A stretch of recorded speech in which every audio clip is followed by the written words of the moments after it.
구독, 좋아요. 자, 이번에는 그 주제통합 8을 한번 설명해 보겠습니다. 자, 주제통합 8은 처음에 시작은 유사성과 상사성에 대해서 얘기를 하기 시작하는데 실제로는 상사성을 중점적으로 다루고 있어요. 그래서 상사성에 대해서 조금 이해를 하고 그리고서 뒤를 이해하는 것이 훨씬 더 편하겠죠. 자, 이 부분이 조금 어려웠나 봅니다. 자, 보통 이런 제시문이 어려운 이유를 생각해 보면 이런 제시문은 약간 그 큰 차이가 우리가 그냥 인식할 때는 차이가 느껴지지 않는데 그걸 억지로 약간 미묘한 차이를 이렇게 설명하는 제시문들이 생각보다 어렵게 느껴지는 경우가 많습니다. 자, 한번 설명을 한번 해보겠습니다. 자, 첫 번째는 유사성과 상사성입니다. 근데 아까도 얘기했듯이 이 상사성의 개념을 정확하게 이해하는 것이 더 중요합니다. 자, 유사성이라고 하는 것은 절대적인 개념을 기준으로 삼아야 되는 거예요. 자, 절대적 개념이라는 것이 존재합니다. 자, 그러면 이 절대적인 개념을 만약에 우리가 선생님 A라고 한번 해볼게요. 자, 그러면 이 유사성을 강조하는 입장에서는 어떤 식의 진술만이 가능하냐면 만약에 이런 거죠. B는 A와 닮았다. 자, 요 A와 닮았다. 이렇게만 얘기하는 거예요. 자, 그래서 얘는 각각의 존재에 대한 닮음보다는 무조건 이 절대적인 존재와 닮는 것이 중요합니다. 자, 예를 들어서, 플라톤의 이데아, 이런 것도 되게 많은 예를 들었는데, 그냥 사진을 찍는다고 생각하거나, 혹은 초상화를 그린다고 생각해 보세요. 자, 초상화입니다. 내가 의뢰를 했어요. 나 초상화 그려주세요. 라고 했어요. 그런데 그 미술가가, 그러니까 내가 의뢰한 내가 그 그림이 우수하다고 판단하려면 나와 얼마나 닮았는지, 얼마나 유사한지를 기준으로 판단하겠죠. 그렇지 않겠어요? 자, 그런 걸 유사성이라고 하는 겁니다. 자, 절대적인 이걸 원본이라고 할게요. 얘를 원본이라고 합시다. 얘가 원본이라고 하면 원본과 얼마나 닮아 있는지를 기준으로 그것의 우수성을 판단하는 것. 자, 우수성 판단, 그것을 바로 유사성이라고 하는데 이 유사성을 조금 더 넓게 이야기한다면 뭔가 유사하다 혹은 닮았다라고 하는 것은 절대적인 기준과 얼마나 가까운가를 기술한다는 뜻이에요. 그러니까 그 기술에는 절대적 개념이 들어갈 수밖에 없겠죠. 그렇지 않겠어요? 이게 만약에 나의 초상하면 나가 절대적 개념이 되는 것이고, 자, 예를 들면 플라톤 같은 경우는 이데아라고 하는 아주 이상적인 절대적 개념을 설정했거든요. 그러면 이 현실 세계나 어떤 모든 사물들은 그 이데아와 얼마나 닮았는지를 기준으로 우수성을 판단하겠지. 그러니까 이데아는 아주 이상적인 것이니까 실제 현재의 사물들이나 이 세계도 그 이데아와 유사하도록 노력해야 된다는 거겠지. 자, 그러면 좀 더 확대해서 도덕에 대해서 한번 얘기해 볼게요. 역사적으로 우리가 절대적 진리라고 믿는 게 어떤 개념이 있다고 생각해 봅시다. 자, 예를 들면 부모님께 잘해야 된다라고 하는 절대적인 도덕성이 있다고 쳐봅시다. 그러면 우리는 이거와 유사하게 가야 돼요. 그러니까 그 부모님께 잘하는 이 도덕성을 최대한 아주 이상적인 것과 가까이 가기 위해 노력해야 된다. 그것을 유사성이라고 하는 겁니다. 자, 유사성의 개념은 그러니까 문제에 나온다면 이 절대적 개념 혹은 원본이라는 말과 그것과 유사해지려고 한다고 하는 것을 유사성이라고 한다. 이렇게 생각하시면 돼요. 자, 그런데 상사성은 그와 다릅니다. 상사성은 만약에 C와 D가 있다고 쳐봅시다. 얘는 각각 존재하는 겁니다. 얘도 각각 존재하는 거예요. 그러니까 다 개별 존재입니다. 자, 얘는 그래서 다 각각이라고 쓰지 말고 얘를 다 개별 존재라고 생각하시면 될 것 같아요. 다 개별 존재예요. 자, 개별 존재이기 때문에 뭔가 이 절대적으로 그러니까 이 D가 C와 유사해지는 것이 더 우수해지는 것이 아닌 거예요. 그러니까 각각의 개성이 있고 근데 개성이 있는 와중에 얘랑 조금 닮았네 라고 얘기하는 정도, 이것을 우리가 상사성이라고 하는 겁니다. 그래서 얘도 개별 존재입니다. 개별 존재예요. 자, 그러면 우리가 약간 조금 다른 언어로 한번 얘기를 해볼까요? 다른 언어로 얘기한다면, 자, 얘는 뭐가 강조되는 애들이겠습니까? 얘는 절대성이 강조되는 애들이겠죠? 그쵸? 하지만 얘네들은 뭐가 강조되는 애들이겠습니까? 얘는 상대성이 강조되는 아이들이지 않겠어요? 그러니까 만약에 용어가 얘들을 헷갈리게 용어를 낸다면 이렇게 절대적이다, 원본이다, 절대성이다 이런 말이 나오면 이 유사성에 관련된 이야기고요. 상사성은 개별 존재끼리의 닮음, 그리고 상대적인 것, 약간 이런 것들을 이야기한다고 하면 얘는 상사성이 되겠죠. 구분이 조금 되시나요? 그래서 여기에는 두 번째 문단 정도 보시면, 여기에 대해서 조금 더 추가해서 나오는 말들이 있습니다. 여기서는 이제 자유로이 유희한다. 자유로운 유희. 왜 그렇죠? 얘는 절대적이라는 개념에 갇혀있기 때문에 무조건 걔와 같아져야 돼요. 그러니까 자유롭겠어요? 자유롭지 않겠죠. 근데 얘네들은 각각의 개성이 중요하기 때문에 자유로운 유희가 가능해지는 거겠죠. 그래서 얘는 원본 없는 복제다. 없는 복제다라고 얘기를 하는 것이고, 얘는 아까 얘기했듯이 원본이 중요하고 이렇게 되는 겁니다. 이게 두 번째 문단까지의 설명이라고 보시면 되겠습니다. 그래서 얘는 절대성에다가 집착을 하지만 얘는 절대성에 집착을 하지 않는다. 이렇게 얘기되는 거고요. 자, 얘는 19세기까지의 지배적인 거였고요. 자, 이게 19세기 이후 것이겠죠. 자, 그런데 여기 학생들이 조금 어려워하는 말이 있어요. 이게 뭐냐? 근대적 형이상학의 붕괴를 함축하는 것이 이해다. 상사성은 자, 근대적 형이상학의 붕괴를 가져왔다. 이렇게 얘기를 하는데, 형이상학이라고 하는 건 형태가 존재하지 않는 것에, 그러니까 그 내면적이고 정신적인 것, 이런 것들을 얘기하는 거란 말이에요. 자, 그러면 이게 무슨 뜻이냐? 이 유사성인 개념, 그러니까 절대적인 걸 강조했던 개념에서는 원본, 그러니까 절대적인 도덕 원칙, 그런 원칙을 쫓아가는 것을 따라가는 시대가 있었다는 거예요. 그게 19세기 이전이라는 것이죠. 그런데 19세기 이후에는 절대적인 것은 존재하지 않아. 만약에 옛날에 조선시대에는 아들을 선호하는 것이 당연했는데, 현대에는 아들을 선호하는 것이 당연하지 않잖아. 이렇게 계속 바뀌지. 그러니까 상사성, 그러니까 이 상대적인 개념을 중시하는 입장에서는 과거에 하나만이 옳아라고 했던 것들을 부정했잖아. 그러니까 근대 형이상학의 붕괴라는 건 이 시대의 그 형이상학을 붕괴시켰다는 것, 상대적인 개념을 더 강조했다는 뜻이 되는 거예요. 아시겠죠? 자, 이렇게 생각하면 그렇게 어렵지 않을 것 같습니다. 자, 그러면 이 다음 문단을 보겠습니다. 자, 이거에 예가 들어 있습니다. 자, 요 예는 그냥 말로 한번 해볼게요. 자, 예전에 아까 플라톤 얘기했는데, 플라톤은 이데아라고 하는 아주 이상적이고 절대적인 어떤 세상을 설정해 놨어요. 실제로 관찰할 수도 없고 우리가 이제 감각적으로는 알 수 없어요. 근데 그게 형이상학적으로 존재합니다. 형이상학적으로 존재해. 그러니까 저 안드로메다에 있다 이렇게 생각하세요. 자, 그래요. 자, 그런데 우리 이 현실 세계 있죠. 우리가 살아가는 이 세계 있죠. 우리가 살아가는 이 세계는 그 이데아를 모방한 세계라고 이야기했어요. 이데아를 모방한 세계. 그러니까 이 이데아를 모방한 세계이기 때문에 우리는 뭐가 더 우수한 거야? 이데아와 가까워질수록 우수한 세상이 되는 거야. 자, 플라톤은 그렇게 정의했어요. 그러니까 이 플라톤의 이데아로는 뭐야? 요 유사성의 개념과 들어가는 거겠죠. 근데 앤디 워홀이라고 하는 미술가가 있습니다. 자, 이 미술가는 그런 거 다 필요 없다라고 하면서 뭐냐면, 마릴린 monroe라고 하는 절대적 개념이 있으면 마릴린 monroe의 초상화가 있다고 쳐보세요. 그러면 마릴린 monroe를 계속 그린 것이 아니라 마릴린 monroe를 그린 그 초상화를 계속 복제했어요.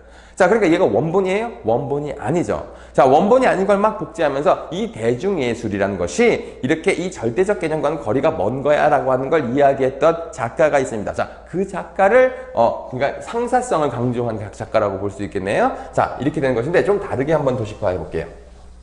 아이, 이걸 왜 지웠어? 아이. 자, 상사성이죠? 이게 상사성입니다. 자, 이렇게 됩시다. 자, 원본이라는 게 있습니다. 자, 원본. 마릴린 monroe라고 생각해 보세요. 자, 원본을 복제했습니다. 자, 모방하거나 복제했습니다. 자, 그러면 유사성의 개념까지 했을 때는 원본을 모방해서 이것과 가까울수록 훨씬 더 훌륭하다라고 하는 진술이 가능하죠. 그렇죠? 자, 그러한 기술이 가능합니다. 자, 그런데 상사성은요, 얘를 다시 또 모방하는 겁니다.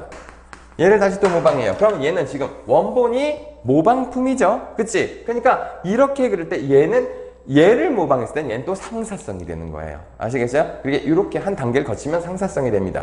그래서 여기 세 번째 문단에서 뭐라고 얘기했느냐면, 자, 그러니까 여기서의 이 유사성은 모방을 굉장히 강조했고요. 그래서 이제 모방과 싫다님, 이게 모방이라는 거라고 얘기했는데, 이렇게 모방을 또 모방해서 원본과 멀어진 걸 우리가 뭐라고 얘기했죠? 얘를 시뮬라르크라고 했습니다. 그라고 정의한 거예요. 오케이? 자, 이렇게 했는데도 이해가 안 가시면 댓글로 질문을 좀 달아보세요. 이게 보통 이 문제가 나오면 아마 사례로 나올 가능성이 높습니다. 아시겠죠?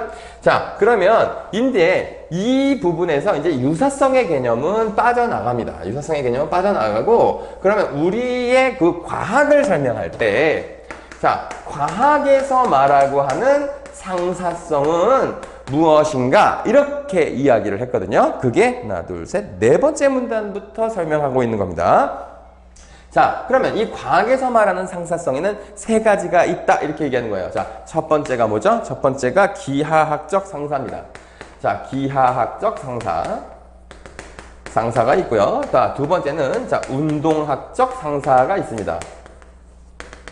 상사가 있고요. 그리고 세 번째는요, 역학적 상사라고 하죠? 자, 역학적 상사라고 합니다.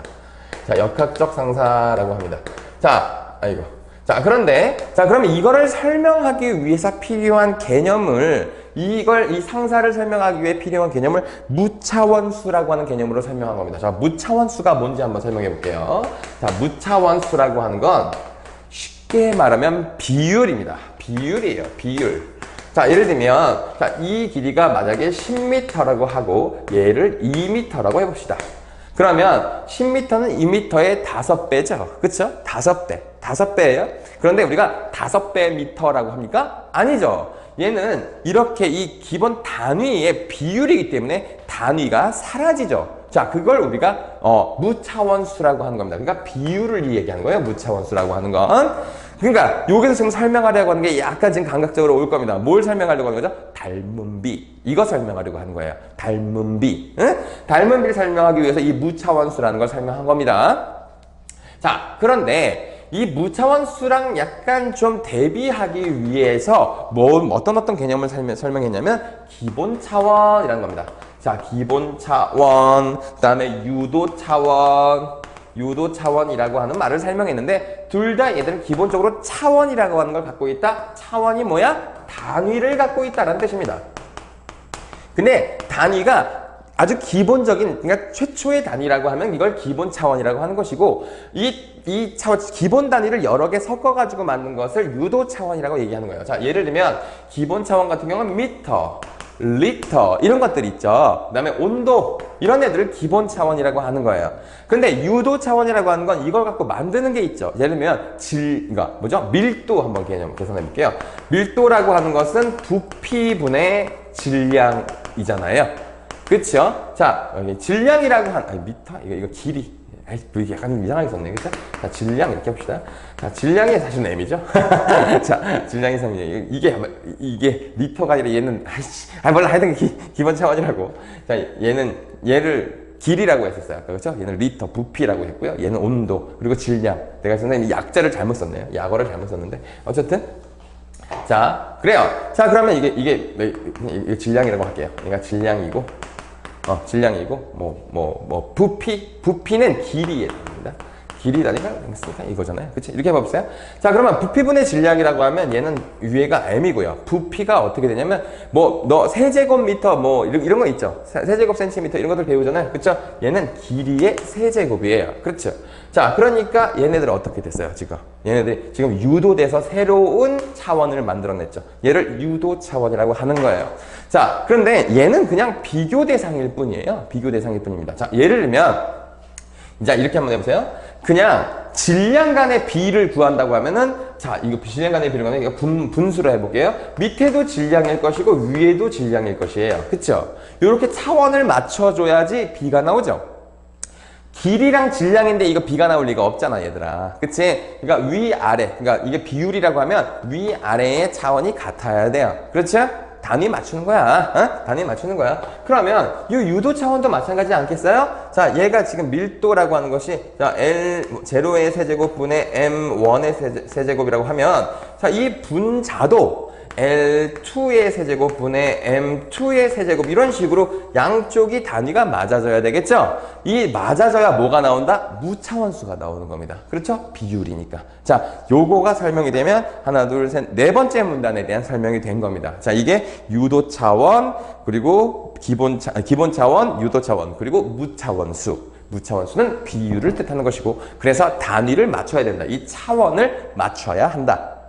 이해하셨겠죠? 자, 이해하셨죠? 자, 그러면 여기에 있는 이 기하학적 상사서부터 하나씩 보겠습니다. 기하학적 상사는 쉽게 말하면 도형의 닮은 비라고 보시면 됩니다. 도형의 닮은 비예요. 그러니까 도형의 닮은 비라고 생각하면 됩니다. 자, 예를 들면 자, 이렇게 삼각형이 있고 이렇게 삼각형이 있다고 쳐봅시다. 그러면 길이가 얘는 2이고요. 얘는 1이라고 쳐보세요. 그럼 닮은 비가 만들어지죠? 자, 얘가 기하학적 상사입니다. 자, 예를 들면 원으로 한번 해볼까요? 원이 이렇게 하나 있고 이 원에 있다. 그러면 반지름을 할 수도 있고 그 원주를 할 수도 있겠죠? 그쵸? 어쨌든 이렇게 이런 것들을 기하학적 상사라고 한다. 자, 이거 안 어렵죠? 자, 그런데 운동학적 상사. 그러니까 얘는 기본 차원의 단위로 나타나는 경우가 많겠네요. 그쵸? 그래서 얘는 닮은 비율입니다.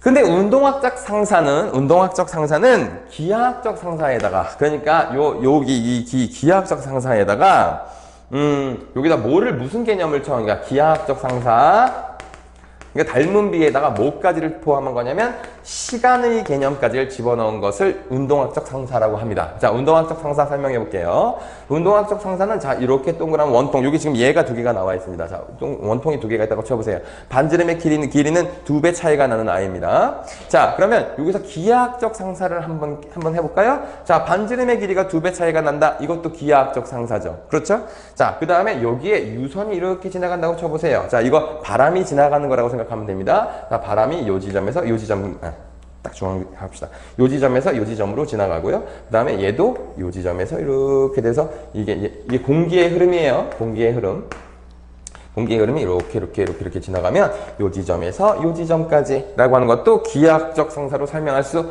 있어요, 없어요? 있죠. 그 유선의 모양을 갖고 생각한다고 하면 이건 다 기하학적 상사잖아요. 그렇지? 자, 기하학적 상사는 그러니까 결국엔 모양을 갖고 기하학적 상사를 설명했어요. 첫 번째 거. 그런데 여기에서 뭐가 추가되죠? 자, 한번 추가되는 거 한번 해볼까요? 자, 요 지점에서 요 지점까지 걸리는 시간이 있을 거라는 겁니다. 그렇죠? 그 다음에 요 지점에서 요 지점까지 가는 시간이 있겠죠? T2라는 시간이 만들어지겠죠? 이 시간의 비율까지를 더하면 운동학적 상사가 됩니다. 그런데 이 운동학적 상사는 조금 그래서 특이하게 돼요. 자, 특이하게 되는 게 뭐가 있냐면, 자, 봐보세요. 자, 이렇게 해봅시다. 자, 길이의 비가 있었다고 쳐봅시다. 자, 길이의 비가 예를 들면, 얘가 지금 2고 얘가 1이라고 쳐볼게요. 자, 일단, 자, 길이의 비가 2대 1이었어요. 그쵸? 자, 2대 1이었습니다. 자, 그런데 여기서부터 여기까지 가는 시간의 비율이 있습니다. 자, 여기 길이의 시간. 그러니까 t의 D를 쟀더니 얘가 한 4대 1로 나왔다고 칩시다. 예를 들어볼게요. 그냥 이거 예를 드는 거예요. 헷갈리다면 2대 1로 할까요? 2대 1로 할까요? 자, 2대 1로 할게요. 자, 2대 1로 했다고 쳐봅시다. 자, 그러면 얘네가 길이의 비가 지금 얘가 A고 얘가 B라고 치면, 자, A와 B의 비율이 이렇게 됐죠. 그치? 자, 그러면 이걸 요 비율로 한번 해볼게요. 자, 요 비율로 해보면, 자, 위아래 A를 가지고 한번 해볼게요. 길이가 2 갈 때 시간 2 걸렸다. 그치? 얘는 길이가 1 갈 때 시간 1 걸렸다잖아. 그치? 그래서 시간분의 2를 갖고 얘는 1시간분의 1m를 갖다. 이렇게 됐으면 이 비율도 나오겠죠. 그렇지? 자, 그러면 봐봐. 얘는 시간이고 거리예요. 그쵸? 얘 시간이고 거리입니다. 자, 그렇게 되면 얘를 하나하나 각각 보면 어떻게 돼요? 시간분의 거리가 뭐예요? 속도죠? 그래서 속도의 비율이 되기 때문에 속도비가 만들어진다. 자, 이런 얘기가 거기 오른쪽 페이지의 2번째 문단에 나와 있습니다. 그래서 거기 보면은 여기 자, A에서 B까지 유체가 유선을 따라 흐를 때 걸린 시간을 T, 유체가 A-에서 B-까지 유선을 흐를 T-라고 하면 시간 축적 T-분의 T를 구할 수 있다. 이게 시간 축적이잖아요. 그쵸? T분의 T- 이렇게. 그쵸? 이거 나왔어요? 자, 근데 닮음에 해당하는 어느 부분을 잡아도 이 계산하는 값은 다 같대요. 자, 그래서 따라서 원형의 한 지점과 이에 해당하는 모형의 한 지점의 속도의 비는 길이 축적 때 시간 축적에 비로소 일정한 값을 가지게 된다. 자, 얘가 지금 속도비가 됐죠. 결국엔 속도비가 됐잖아요. 속도비가 일정한 값을 갖게 된다. 기하학적 상사를 기반으로 하고 시간의 개념을 여기다 더하면 일정한 비율, 이 속도비를 갖게 된다. 그러니까 운동학적 상사의 결국에 최종 목적이 뭐가 되는 거예요? 속도비가 되는 거죠. 속도비가 되는 겁니다. 그래서 여기다 시간 개념을 하니까 기하학적 상사가 만약에 길이라고 하는 기초 단위라고 한다면 시간의 차원을 포함하니까 결국엔 얘는 속도비를 구하는 공식이 되겠죠. 그래서 만약에 뭔가를 물어봤을 때 결국 답이 속도비가 나온다고 치면 운동학적 상사에 대한 이야기다 이렇게 생각하시면 되겠네요. 그렇죠. 자, 그러면 역학적 상사를 보겠습니다. 역학적 상사가 어렵다고 얘기하는 학생이 있는데 사실은 되게 쉽게 문제는 풀 수 있어요. 뭐냐면 얘는 기하학적 상사에 기하학적 상사에다가 운동학적 상사에다가 또 뭐를 더한 거냐면 여기다가 힘이라고 하는 개념을 하나 포함한 것 뿐입니다. 그러니까 여기 안에 이 공식 안에 힘이라고 하는 개념이 들어가면 다 역학적 상사라고 보시면 되는 거예요. 자, 그게 뭐 그렇게 어렵게 생각할 필요가 없어요. 자, 근데 여기 예를 든 게 뭐가 있냐면 얘들 다이빙 대 알죠? 자, 다이빙 대가 이렇게 생긴 다이빙 대가 하나 있다고 치고 이렇게 생긴 다이빙 대가 하나 있다고 칩시다. 길이를 한 두 배 차이로 한번 해볼게요. 여기 사람이 띵띵띵 퓨 이렇게 다이빙 하는 거잖아. 얘도 띵띵띵 퓨 이렇게 하는 거잖아요. 그치? 여기에 영향을 미치는, 그러니까 얘가 가만히 둔 상태에서도 얘는 기본적으로 중력을 받잖아요. 그래서 이게 처지려고 하는 게 있겠죠? 그러면 이 처지지 않게 버티는 애는 뭐예요? 원래로 복귀하려는 탄성 아니겠어요? 다시 얘는 중력을 받고 있잖아요. 그러니까 얘가 자꾸 이렇게 처지려고 하지 않겠어요? 잘 생각해보면 그렇죠? 얘도 처지려고 하지 않겠어요? 자, 그런데 이 처지는 걸 막는 힘은 뭐가 되죠? 처지는 걸 막는 힘은 탄성이 되겠죠? 탄성은 원래로 복귀하려는 힘이니까. 그렇지 않겠어요? 자, 그러면 이 처지는, 요만큼 이렇게 처지는 거리를 D라고 한번 설정해 볼게요. D라고 하는 아이는요, 자, 영향을 어떻게 미치는지 해볼게요. D가 더 커지려면 뭐가 세야 돼요? 중력이 세야 되겠죠. 근데 중력을 여기서 다른 말로 비중량이라는 얘기를 했어요. 비중량. 자, 얘는 사실은 중력을 얘기하는 겁니다. 자, 그리고 여러분들 그냥 생각해 볼 때, 긴 게 더 많이 처질까요? 아니면 짧은 게 많이 처질까요? 여러분들 해보세요. 길면 길수록 처지려고 하는 게 더 많죠. 막대기 빨대 여러 개 연결하면 빨대 하나 들고 있을 때 처지냐? 근데 빨대 한 20개 연결해봐. 그럼 처지잖아. 길이가 길수록 더 많이 처지지 않겠어? 자, 그러니까 여기다가 길이도 사실은 더, 이거 지금 그 비례 관계로 생각해보면 길이가 늘수록 더 이 처지는 길이가 커질 것이고 중력이 클수록 또 얘를 처지는 게 더 클 거란 말이야. 그런데 반대로 뭐야? 이 처지는 길이를 적게 만드는 애, 그러니까 잘 버텨주게 하는 애가 누구예요? 걔가 누구예요? 이게 탄성이죠? 그래서 얘는 지금 탄성력입니다. 탄성력. 자, 사실 공식으로 쓰면 이렇게 써지지 않겠습니까? 처지는 길이는 이 보의 길이와 보가 받는 이 중력과 비례할 것이고, 그 다음에 이게 다시 원상복귀라고 하는 탄성력에 반비례하겠죠? 그렇겠죠? 자, 그렇게 되면 요 공식을 조금 다시 써볼게요.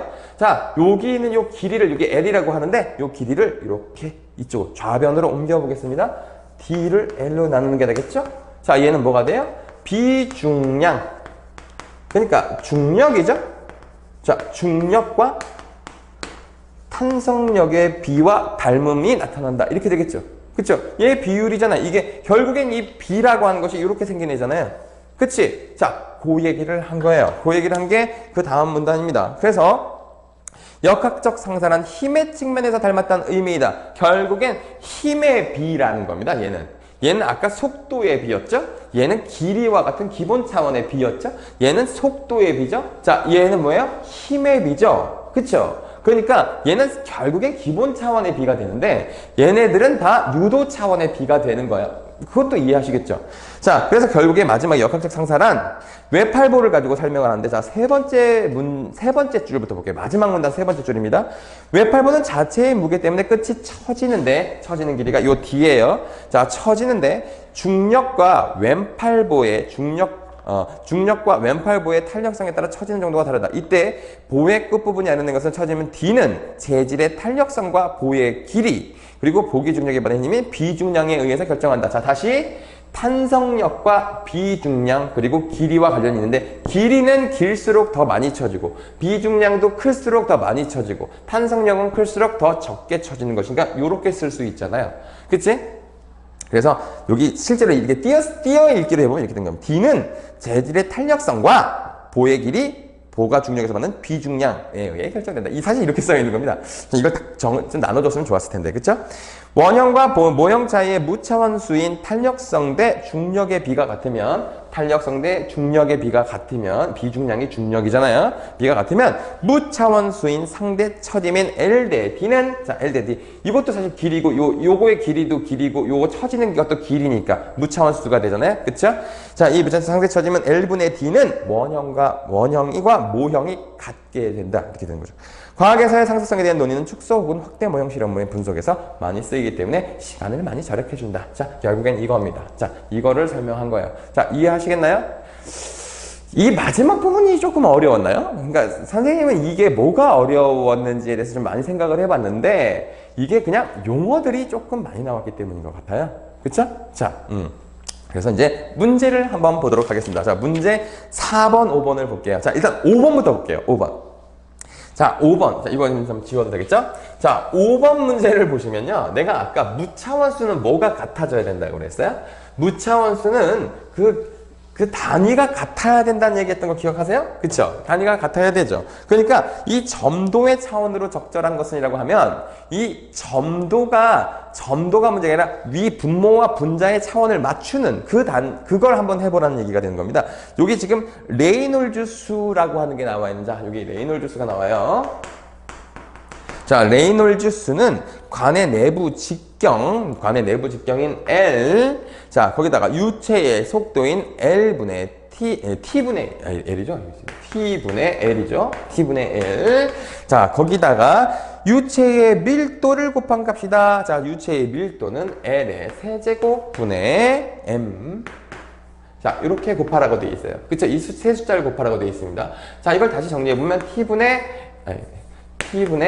L 제곱이 되고 L 세제곱분의 M이 되잖아요. 그쵸? 그러면 얘 쪼개보세요. 얘 약분해보세요. 어떻게 돼요?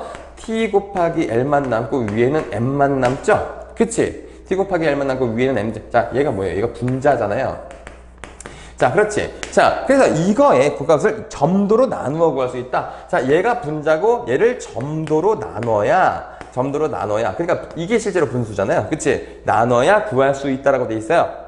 근데 내가 아까 뭐라 그랬어요? 차원을 맞춰야 된다 그랬죠? 차원을 맞추려면 이 수가 다 들어있어야 돼요. 그래서 5번에 3번이 되는 겁니다. TL분의 M이라는 게 이 차원 맞추라는 얘기예요. 오케이? 자, 그래서 레이놀즈 수를 가지고 구한 5번 문제는 그게 답이 되는 겁니다. 자, 4번 문제는 조금만 생각하면 아주 쉬운 문제예요. 왜냐면 얘가 조건을 안 줬거든요. 조건들이 없어요. 나머지 틀린 보기들이. 자, 보세요. 1번에 난류는 난류끼리, 축류는 축류끼리 운동학적 상사성이 있다. 시간, 길이, 난류는 난류끼리, 축류는 축류끼리라고 했으면, 자, 모양이 같은지 틀린지, 같은지 다른지, 같은지 다른지, 시간이 같은지 다른지가 나와 있어요? 안 나와 있는데 이거 어떻게 운동학적 상사성을 판단해? 못 하잖아. 그치? 2번에 유체가 같은 종류라면, 측류면 축류, 난류면 난류란 뜻이겠죠? 각각의 측류와 난류 사이엔 기하학적 상사가 성립한다. 무조건 닮음이 성사해요? 얘네들 측류와 난류라고 하는 요 유체는 어떤 통을 흘러가잖아. 그치? 통을 흘러가니까 이 통의 모양이 같아야 기하학적 상사가 성립하는지 아닌지를 알 수 있잖아. 그러니까 2번도 틀린 거죠. 3번 봐보세요. 두 원통형 각각의 직경과 길이가 같다면 기하학적 상사는 됐네.